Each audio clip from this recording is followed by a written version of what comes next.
team members, teachers, and dear students. I am Ranjita Logishetty, Principal TSMS, Nedumnur, Nalgonda District.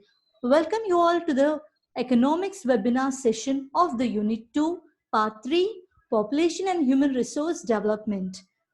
Humans as a resource means the size of population of a country along with efficiency in their skills, knowledge, technology, production, organizational abilities, and foresightedness, which play a paramount role in the overall economic development of a country like us. Let us learn in detailed way in today's session about human resource development hosted by Srimati G. Sridevi Garu, PGT Economics from TSMS Miridodi, Siddipet district. Madam has completed her masters in commerce as well as economics. She did her post-graduation diploma in business administration and she has also done her bachelor's degree in education. She worked in St. Anne's and St. Francis Junior Colleges for 7 years and she also has worked as a humanities faculty in Villa Mary Institute of Technology at Somajiguda for 4 years. Presently, she is working as a PGT in economics from past 7 years at TSMS Miridodi. Madam has work experience from all the renowned educational institutes. So let us welcome Sridevi ma'am. Over to Sridevi ma'am. Welcome ma'am. Good afternoon. Thank you, ma'am. Good afternoon to the principals, teachers, lecturers, my dear students and viewers. Today, topic what I'm going to teach is population and human resource development. Overview of the contents are occupational and sectoral distribution of population in India, human resource development, concept and importance, role of education in economic development and education in India, role of health in economic development and health in India, Human Development Index, and views of Amartya Sen on human development.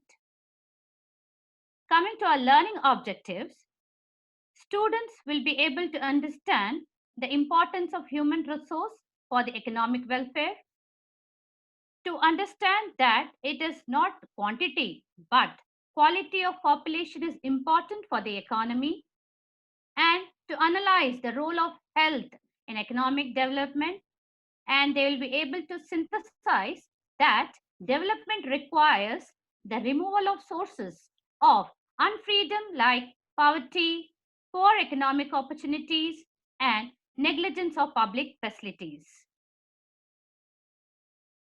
Occupational and sectoral distribution of population in India. Labor is a primary factor of production and also it activates the other factors and makes them useful for production purpose. Students, as we know that in intermediate first year economics, we have studied 4 factors of production. They are land, labor, till an organization. The 4 factors play a very important role in production. In that, labor is a very important factor, a primary production. It makes the all other bring together. It could be the organizer, all the 3 factors together and put it in the production process. As we know that labor are of 2 types, physical labor and mental labor.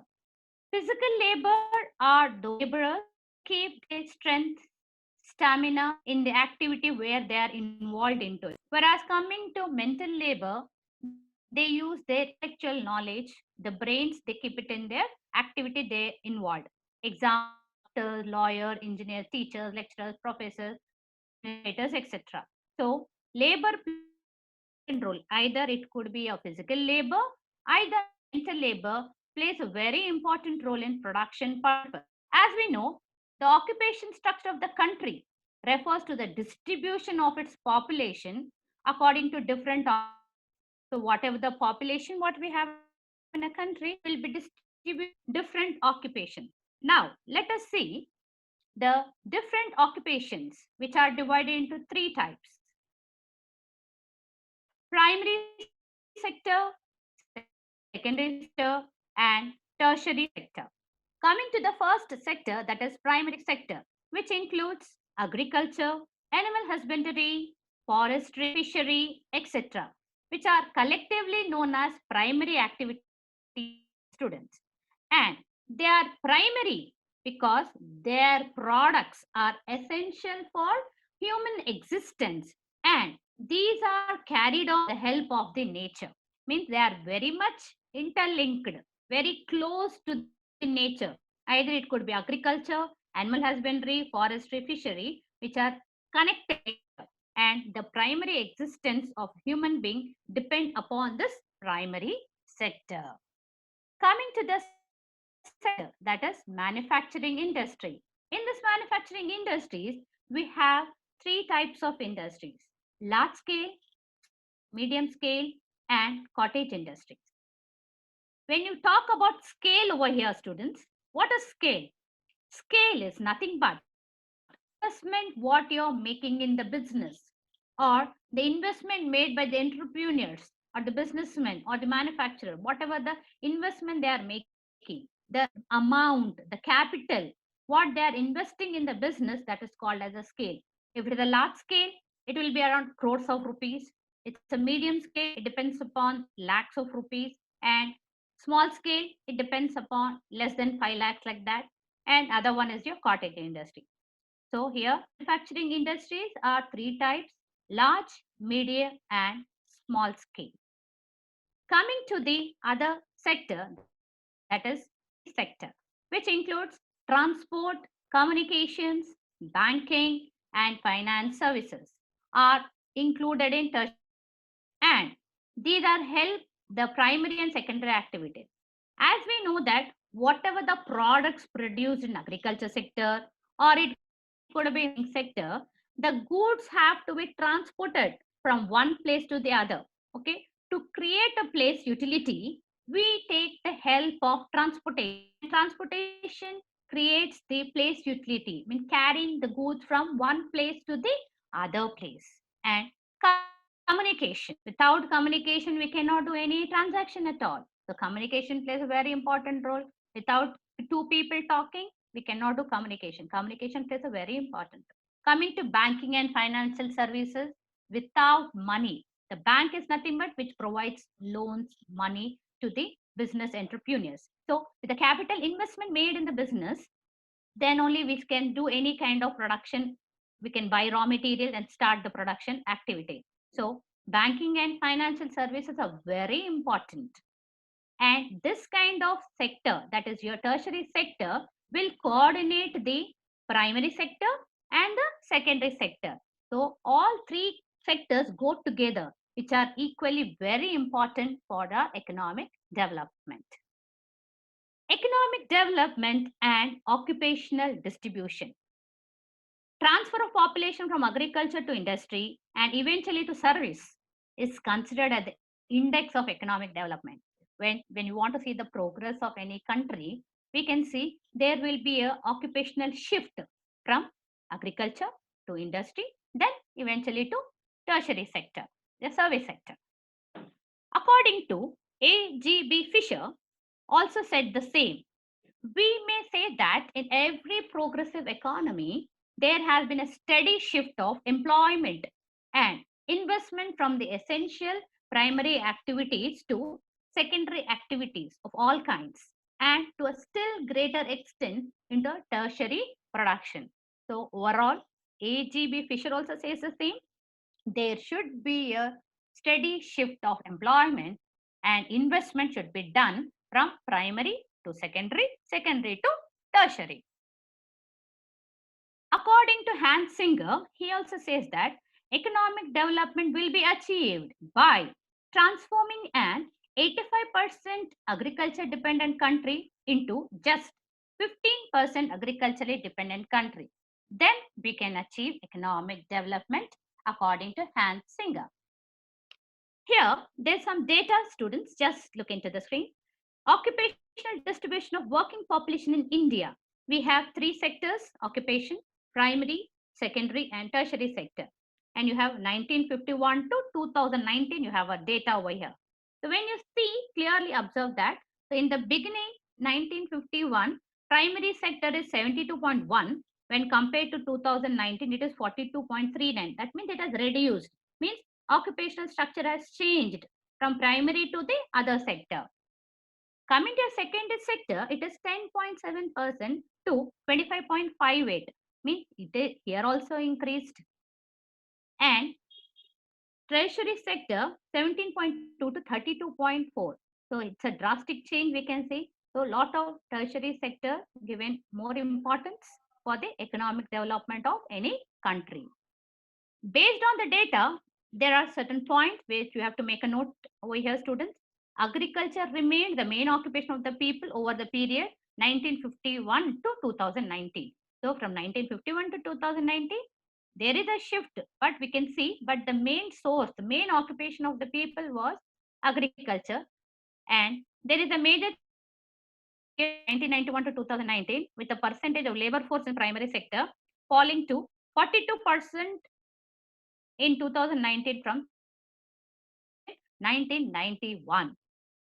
In 2019, 26% of the working population employed in the secondary sector against 7% in 1951. And during the period 1991-2019, the proportion of labor force in secondary significantly from 13 to 26%. The proportion of workers employed in tertiary sector increased over the years, 60 years from 1951 to 2019. In 2019, 32% of the working population employed in tertiary sector was again 17% in 1951. So with the data, we can analyze this kind of information. Coming to the second part of the topic is your human resource development. Human resource development plays a very important role in integrating use of training, organization, and care efforts to improve individuals, group, and organizational effectiveness. Human resource development, the key competences that enable individuals in organizations to perform current and future jobs through a planned learning activity. You can see the picture over here, students. Train, empower, then they get a, okay? So that's the flow. Okay, when you educate, you get a training. When you are trained, you get empowered. And when you are empowered, you get a reward. It's a circular. So education, train, empower, reward. It's a circular flow where people get developed. You can improve your human resource over here. Coming to the concept and importance, many investigations have shown that the output increased at a much higher rate than can be explained by an increase in physical inputs like labor and physical capital. So labor, we are aware of it, physical labor, mental labor. But coming to physical capital, what is physical capital? Resources are the tools and machines that human needs to turn natural resources into a final products. Like example, plant and machinery, tools, office equipments, etc. So with the help of this physical capital, labor or the employees will be get more acquainted and they can do their work very effective manner. So along with your physical inputs, which we call it as labor and physical capital, are very, very important for the human resource development. Because the quality of human beings as a productive source is improving due to improvement in education skills. We have to concentrate over here. Education skills, availability of health services are very important. Along with that, physical capital, human resource development is playing an important role in economic for any education skill, health services, along with that human capital, which add ups and the human will be developed. So you can see the pictures over here, students. Okay, that is your education skills plus added your health services, added to your human capital, then automatically your human resource will be developed. that can be achieved. There are 5 activities by Theodore W. Schultz. He given 5 investment statements. Let us go into it. First activity, what he says is health facilities and services, all expenditures which affect the life expectancy, strength and stamina, and vigor and vitality of the people is very important. Here, according to Theodore W. Schultz, the activity is stressing about what, children? Here, that is your health services. Your once your health services are good, your life expectancy will increase, strength and stamina will increase, your vigor, vitality of the people will increase. You will be more active people. Next, the second activity is on-job training, include old-style apprenticeship organized by the firm. Earlier, in all the organizations, we used to have on-the-job training and a apprenticeship. It's nothing but we call it a stipend, in other words. It's nothing but a small amount, okay, for their traveling expenses. It could be or minimum amount to the employees or workers for coming to their organization. They'll be getting a job, right? And for 6 months, it could be, or it depends upon the rules and the organization, or 1 year. Training will be given by the firm itself, organization itself, okay, a company itself. Then after 1 year, okay, once the employee or worker is trained, then he will be recruited as a full time or a part time, a job like that. So here, once the training is given, what we can get it from the employer, you will get an effective work. Okay, that kind of style, old style apprenticeship should be organized, he says, that in on the job training, it includes that. Third activity is formally organized education at the elementary, secondary, and higher levels. So all the levels of education that are formal education should be given. Study programs for adults are not organized by the firms, including that is extension program, notably in agriculture. He says that farmers should be given education regarding your agriculture, and lot of extension programs should be conducted in the villages and rural areas, so that people, farmers will be acquainted by the new techniques which are adopted, how the new equipment can be used in agriculture. In spite of old and outdated, we have to use the new techniques in the agriculture process to increase your agriculture productivity. The fifth activity he stresses upon the migration of individuals. What do you mean by migration, students over here? Nothing but moving place to the other for the job purpose. For that, families also should get adjusted for the changing job opportunities. When you get a good opportunity, family should also encourage the individual for moving from one place to other. Once we move, we need to join in that. We need to move from one place to other. A very important role for the economic development. We have Amartya Sen also emphasizes the importance to be given on what?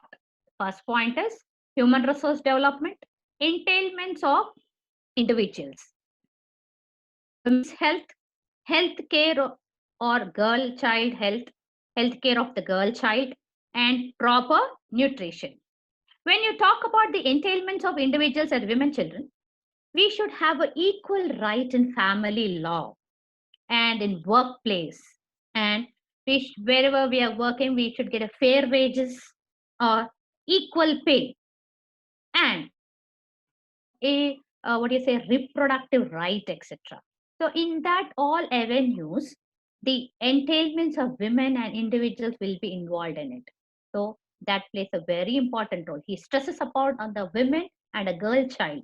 Okay, girl child health is important. Okay, and women health and women education is important according to Amartya Sen, or we can say he is emphasizing on these particular concepts. Importance of human resource development. Education is more important as it contributes most of the development of human resource. Here children, education is like a weapon with us. that plays a very important role. Human resource play an important role in economic development.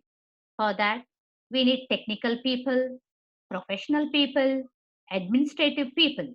That all can be achieved with help of only one thing, that is education. Education gives us technical people. Education provides us professional people. Education provides us administrative people. With all that combined, we get the material resources. Means how to use the resources in a materialistic way to reduce the cost of production. With our brains, with our intelligence, how we can use the resource in effective manner. That will be helpful only once you're making an investment in human resource. So more investment in human resource is required. Coming to the role of education in economic development and education in India, we have certain points we have to discuss over here. That employment and income will increase. When you do investmentation, your employment and income will increase, and your knowledge and skill will improve, and educated leaders created, and it also encourages modern attitude. So when you do investment in education, so many benefits we get. Your knowledge and skill, your income will increase. Once you get employment, automatically what happens? Your income will increase, and we get good educated leaders, and we give more importance to the modern attitude. Coming to the second, reduction of income inequalities. Once you are educated, then this income inequality can be reduced. As we know that rich get richer, poor remaining the poor. How? Why? Because why it is happening? Only because there is no education. So education is only a weapon what we have. We can equalize the income inequalities.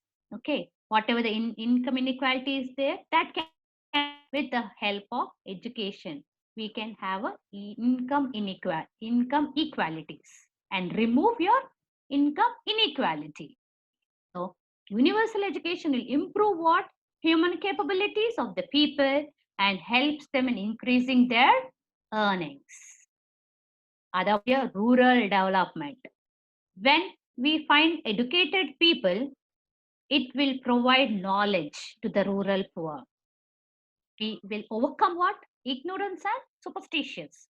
And farmers will adopt new agriculture techniques, provide setup of what do you mean by cottage industry, students over here? Cottage industry is nothing but with a small investment with our family members at our home place. Okay, within our house only, we can do a small business. Okay, like candle making, bindi making, okay, agarbatti making, whatever, small things. Okay, soaps, okay, for detergent making, these all tie and dye. What the simple things with the help of the family members, what we can set up, that is called as a cottage industry with a minimum amount with the family members. That all is possible with what? With only with one thing is education. Reduces disguised unemployment.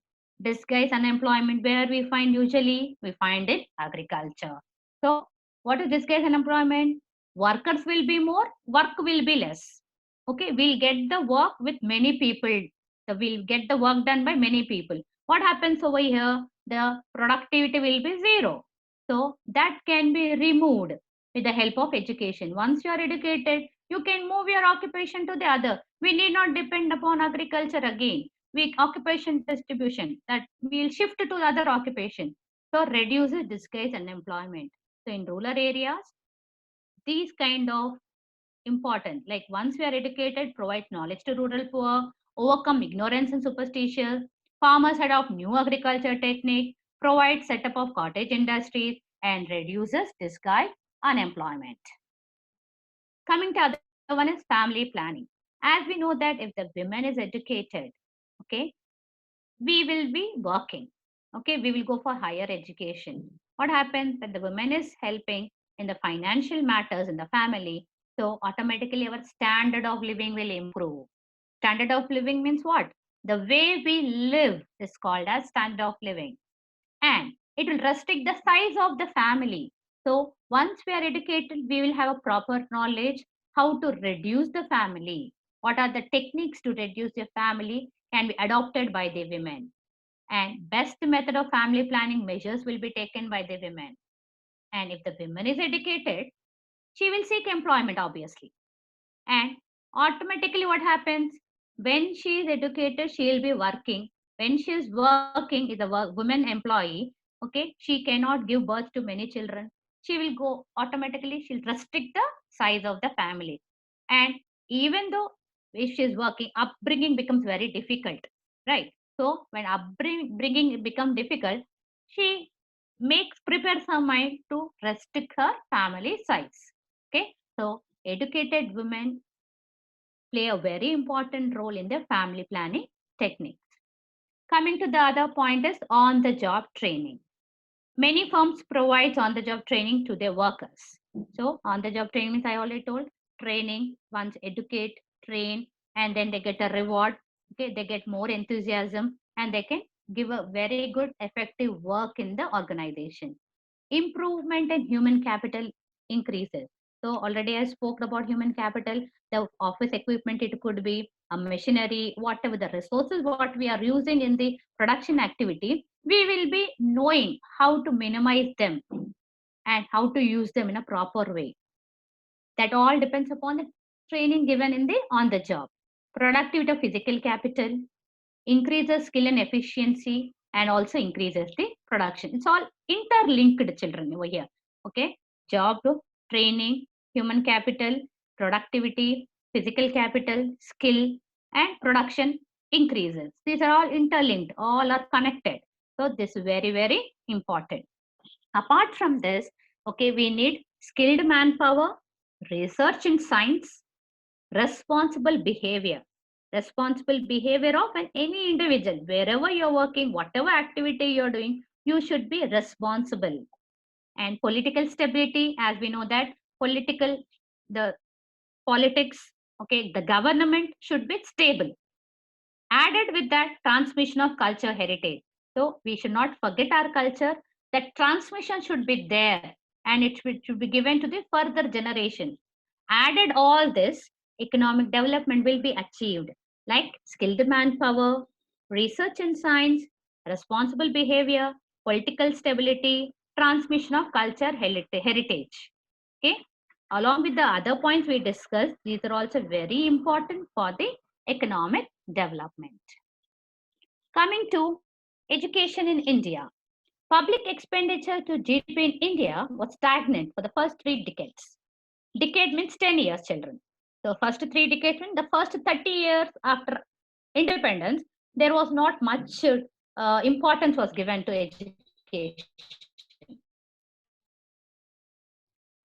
Proportion of public expenditure since mid 1980s, only after 1980, slowly the expenditure on education was investing. What is public expenditure? Expenditure made by the government for the welfare of the people, welfare of the country.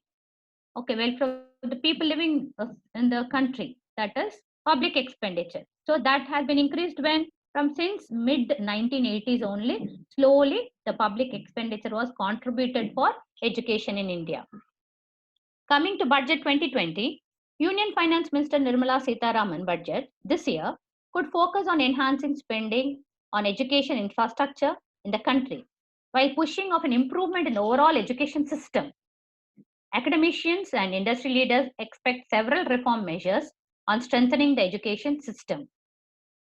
India spends 4.6% of its total GDP on education and ranks 62nd in the total public expenditure on education per student. Experts have called for raising the education expenditure to 6%, which is also to sync with the Niti Aayog target to improve education quality in India. When you see the table over here, literacy rates in India, it's very clear.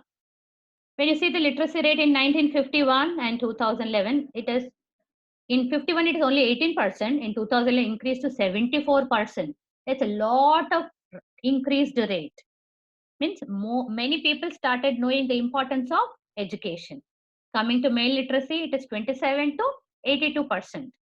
And female literacy, 9% to 66%. Drastic change we can see. So these days, there is no much difference between men and women.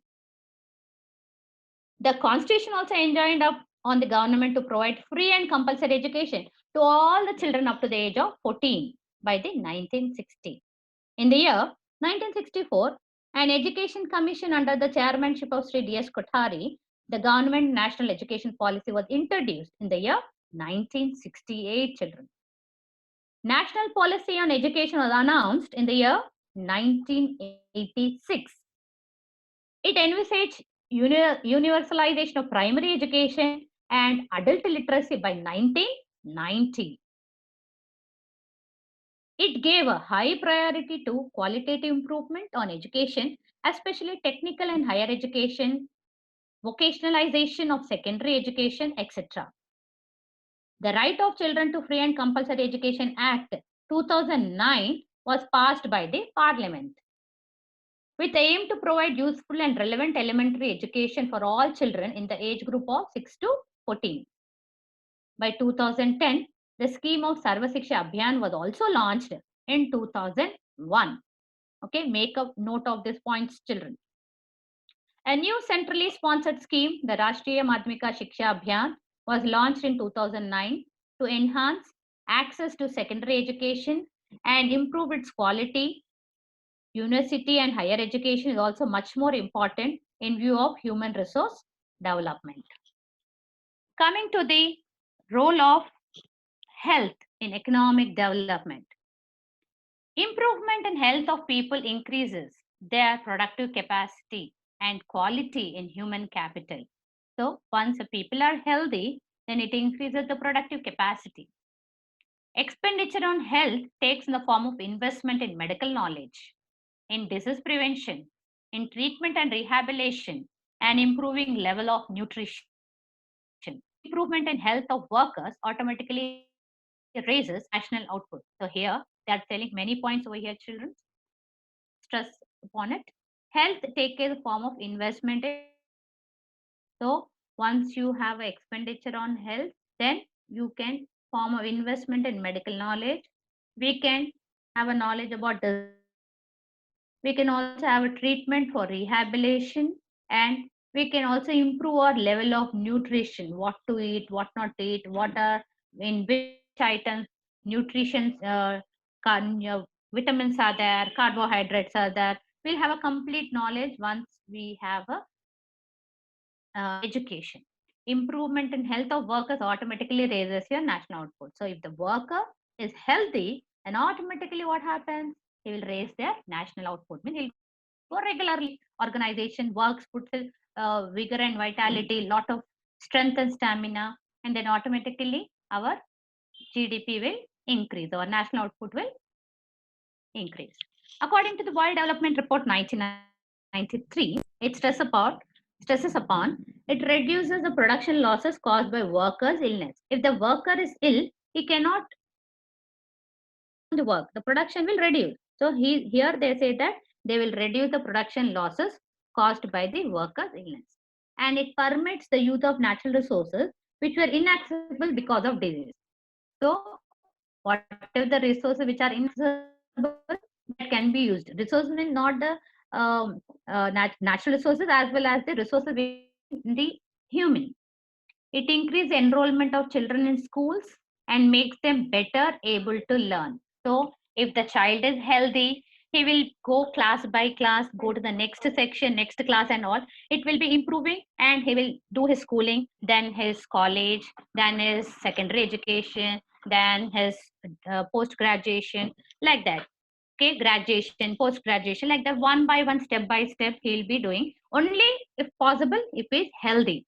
So health, if the children enrollment is good in schools, if the children are healthy, and you find a better improvement, and it will increase our economic development. It frees from the alternative use of resources. So once you are educated, they say that the resources what we are using, we will be having different avenues to use our resources in a different way. I mean, we have intellectual knowledge to use the resource in which way, how we can, what are the alternative uses for that resources present. Coming to the health policies in India, you have Mudaliar Committee 1962, Health Survey and Planning Committee, strengthening of existing PHCs, primary health centers, before new centers were established. So the committee says that before establishing the new centers, they would like to strengthen what existing primary health center, they want to strengthen that, then go for the next establishments. Strengthening of district hospitals. So in district hospitals, we don't find special service. That should be provided. And each PH is not to serve more than 40,000 population. If more population there, infections will be spread. So in every primary health centers, it should not exceed more than 40,000 population. I mean area. It's a PHC, it should serve not more than 40,000 population. Consolidation advance made in first 2 5-year plans. Constitution of India Health Services on pattern of Indian administrative services were taken. Coming to the 11th 5-year plan proposed by comprehensive approach students. You can see the pictures over here, concentrate. First one is your individual health is important.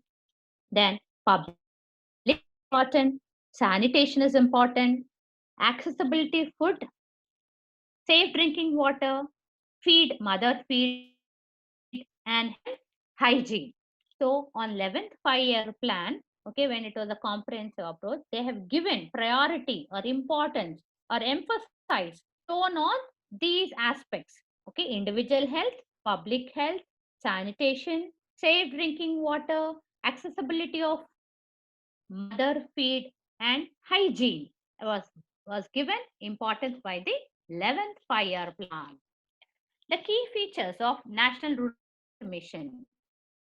National Health Programs of India includes your first one, your National Rural Health Mission, making health delivery system functional and at all levels of health system. Improved management through capacity building, involvement of community, means in the villages or panchayat and all, that should be involved. Monitoring progress against the standards. Okay, what are the standards maintained or not? And flexible financing of optimum fund utilization, whatever the finances provided by the government, whether they are using optimally, whether it is flexible or not, like that. And intersectoral coordination of financial enhancement. So whatever financial enhancement is done, intersectoral coordination should be done. The key features of National Rural Health Mission. Concentrate on objectives of National Rural Health Mission children. Reduction in maternal and child mortality. So the pregnant woman dying and newborn children are dying, that has to be reduced. Universal access to affordable and quality healthcare services. Prevention and control of communicable and non-communicable diseases. Access to integrated comprehensive primary healthcare. Population stabilization, promotion of healthy lifestyle. So these are the objectives of National Rural Health Mission. Another important concept, usually you'll get for 2 marks, that is Janani Suraksha Yojana. It's an important component of NRHM in Janani Suraksha Yojana, launched in India on April 12, 2005. JSY, the conditional cash transfer scheme to promote institutional delivery and reduce maternal mortality. Institutional delivery means in olden days and till today, there are some rural areas, there are some interior regions, they do deliveries at homes. Okay, so that should be reduced. We should promote what? Institutional delivery means delivery should happen only in hospitals. By that, maternal mortality can be reduced. Means pregnant women, okay, newborn children or with the mother child will be dead because they are doing at homes. So that can be reduced once the deliveries are happening at hospitals. That is called as institutional delivery. Okay. The main objective of the scheme is to reduce the number of maternal and neonatal deaths and increase the institutional delivery. So pregnant women or the newborn baby are dying because of they are doing the deliveries at homes with not under the guidance of the doctors. So once they are moved, shifted, or promoting them to move to the hospitals, then this can be reduced. NRHM, National Rural Health Mission, is a in the state of Jammu Kashmir, expects to reduce MMR to 100 per 10,000 live birth and infant mortality rate to 30 per 1,000 birth and total fertility rate to 2.1 by year 2015 and 16. That is their target. National Urban Health Mission, coming to the goal to improve the health status of the urban population, but particularly of the poor and other disadvantaged sections, by facilitating equitable access to quality health care through a revamped public health system, capacity of urban local body. So in urban areas also we find there are some slum areas and some other areas where they are not getting a proper medical facilities. So the goal of National Urban Health Mission is to improve their health status, and the disadvantaged sections which are not getting proper access to that should be given to them. Coming to clean drinking water and sanitation. You can see the picture over here, children, a child holding 2 glasses of water. One is unsafe drinking water, which increases the risk of disease and malnutrition, etc. Whereas clean drinking water is a vital necessity. So drinking clean water is very, very essential for anybody. It's very, very safe. Coming to Human Development Index, the another important concept. UNDP, Human Development Report 1997, describes human development as a process of winding people choice and the level of well-being. To achieve that, we need a lead a long and healthy life, acquire knowledge, access to the resource needed for a decent standard of living. So when you want to see whether that human development index you want to calculate or HDI is there, first we should concentrate on what point, whether we are leading a long and healthy life. Leading a long life is not important. Healthy life is important. So just keep a point. Leading a long and healthy life. Acquiring knowledge. So knowledge is a boon. Okay, knowledge is power. So that is helpful, that is acquired only with the help of the education. So when you are educated, you acquire knowledge. So HDI will improve with the help of the knowledge. Access to resource need of decent standard of living. Standard of living, what is standard of living? The way we live is called as standard of living. With what kind of things we are making our life more comfortable, okay, with all the luxuries or comforts or whatever it is, how we are living is called as standard of living. So that resources, how we can access towards it. So how can we access? Only with the access with income. How that income can be improved? Only with the help of, once you are joining or doing any job, okay, any employment is there. So we have access to the resources for a standard living. According to Mehboob Haq, he says that, according to Mehboob Haq, difference between economic growth and the human development schools is that first exclusive focus on the expansion of only one choice, that is income. And the one he says that human choices like is on one side of the coin and the economic, social, cultural and political on the other. Coming to the construction of Human Development Index, students, we need to take this as criteria.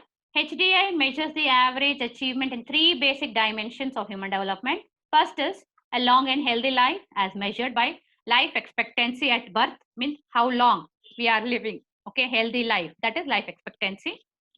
Knowledge as measured by adult literacy rate and combined primary, secondary and tertiary and gross enrollment ratio. Okay, means some people join the school and they drop out and they will discontinue studies. No, not that. Like literacy rate combined with primary, secondary and tertiary gross enrollment ratio. The years of knowledge that will be measured. Decent standard of living measured by GDP per capita. Okay, when you say standard of living, I already explained just now, the way we live is called a standard of living. Okay, how the decent way of living plays a very important role for the human development index. Long and healthy life, knowledge acquired, measured, that is adult data. Before calculating HDI, an index of each of 3 dimensions created, that is, for this minimum and maximum values are chosen for each indicator as given below. See the table here, children. Indicator, that is life expectancy of birth, adult literacy rate, gross enrollment ratio, and GDP per capita. We have to take the maximum value and the minimum value. That we have to put it in the equation form over here. You have a dimension index, that is actual value minus minimum value whole divided by maximum value by. And coming to the greater the difference, gender inequality, where we find when you see the map over here, okay, the greater the gender inequality is basic human development, the lower GDI compared to HDI. Here we are comparing two things, children, that is human development index and gender equality inequality. Gender equality rank will be given. Okay, when you have a near gender equality, HDI will be low. Means when you say ranking, you have a good HDI. That we find near gender equality we find in Canada, USA, Norway, Sweden, Japan, Sri Lanka, Russia. Lot of gender inequality we find in developing countries like Saudi Arabia, Pakistan, Iran, India, and Nigeria.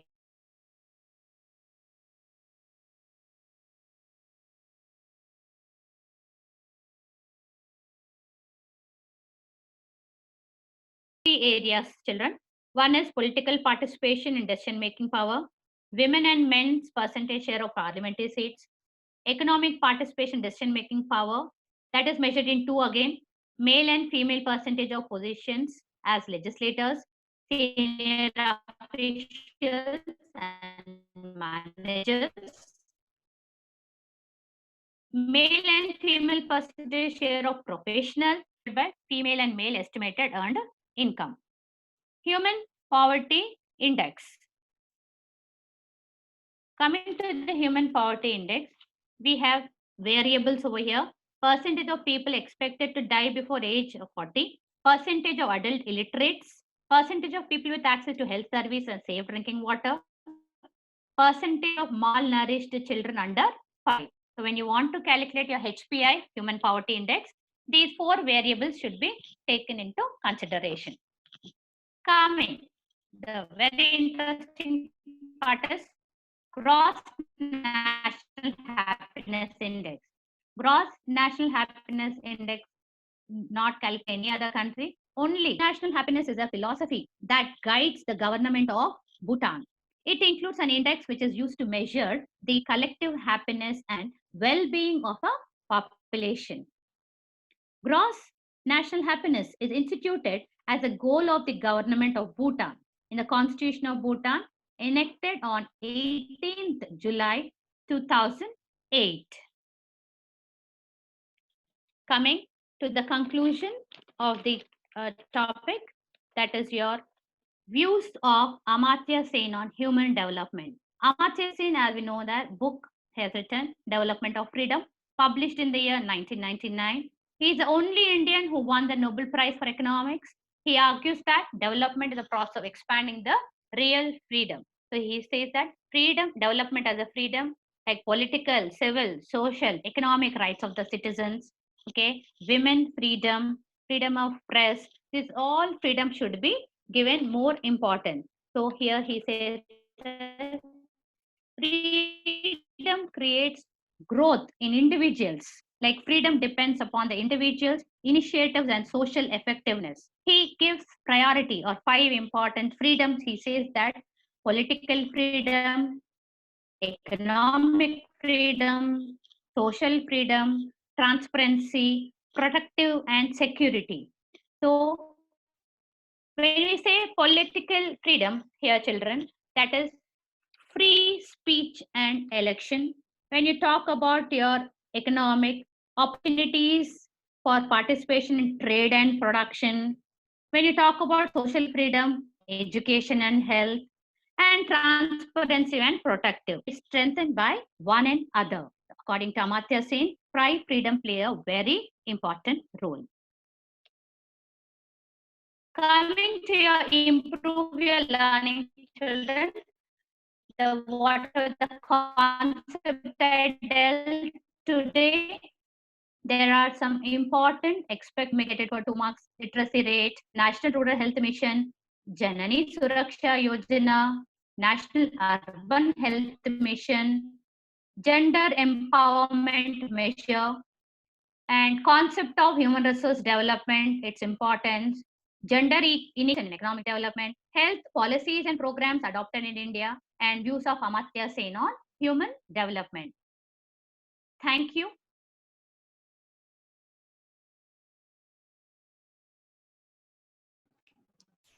Thank you, Sridevi ma'am, Thank you, ma'am. for making a wonderful session. Dear children, today you all have seen and learned about the occupational distribution of population in India, which has been divided into three sectors: primary sector, that is agriculture sector; secondary sector, that is manufacturing sector; and the third is tertiary sector. We also have learned about the human as a resource and the role of education, health policies, and different incidences to measure the human development in our country. And not only that, you also have learned about the Human Development Index as well as the Human Poverty Index. Therefore, the total unit is very important for your IPE. Hope you all have jotted out the points from the session and gained the knowledge. Thank you all for lending your ears for the session and hope that you have gained the knowledge, and all the best for your future.